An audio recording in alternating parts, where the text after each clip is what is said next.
Merci. T'en penses, là, de Fred Pellerin qui a décidé de ne pas recevoir l'Ordre du Québec? Je pense qu'il a trouvé une façon très élégante de dire à Charest, « T'as voulu faire battre la jeunesse au Québec?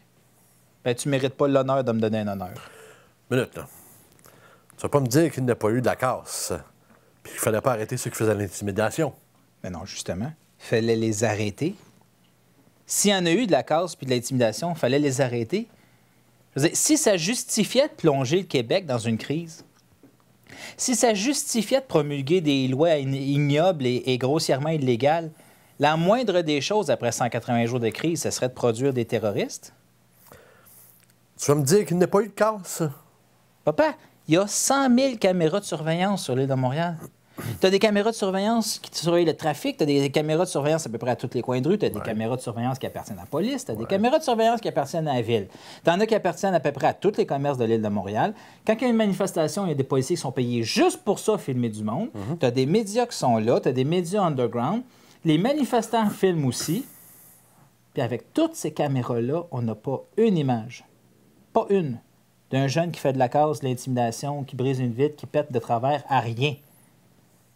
180 jours de crise, pas une arrestation. À part les 4 clowns qui ont fait sauter une bombe puante dans le métro, là, on a 0 résultat. Mais par contre, je vais te dire quelque chose. Ouais.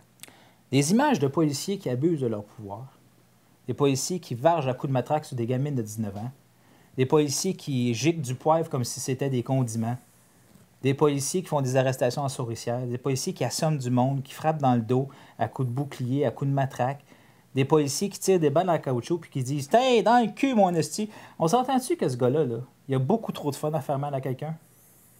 Des images d'abus policiers, là, je peux t'en montrer jusqu'à demain matin. Ouais.